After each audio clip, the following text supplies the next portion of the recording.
Do you ever realize that when you're tired, things look worse to you? Like molehills become mountains?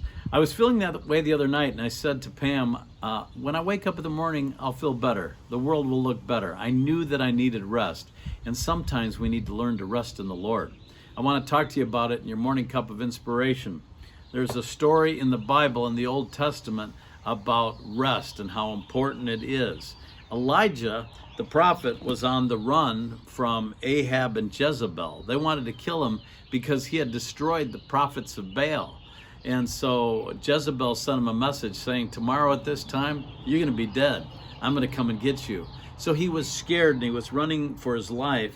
And in 1 Kings chapter 19, verse 4, it says, while he went a day's journey into the desert, he came to a broom tree and sat down under it and prayed that he might die. So things were looking pretty bad to Elijah. And he said to the Lord, I've had enough. Take my life. I'm no better than my ancestors. Then he laid down under the tree and fell asleep. All at once an angel touched him and said, get up and eat.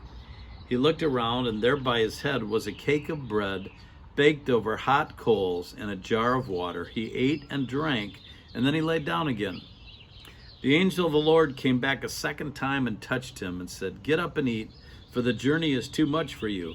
So he got up and ate and drank. Strengthened by that food, he traveled 40 days and 40 nights until he reached Horeb, the mountain of God. So he went on his way, he completed his journey, and things were looking better to him. He renewed his strength in the Lord. He wasn't so afraid of Jezebel and Ahab. He wasn't on the run. And I think sometimes we get going too fast and we run too long when God is saying rest. He created the Sabbath as a day of rest. After God created man and after he created the whole world, he didn't need to rest, but he did it as an example for us, that when we rest, we have a new perspective and we gain strength.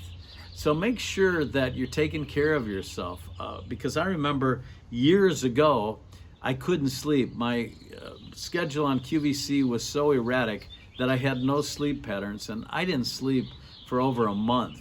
I mean, just tossing and turning, and that led to all kinds of mental problems and spiritual problems, and the world looked horrible to me. So if the world's looking bad to you today, rest. Rest in the Lord and let him renew you.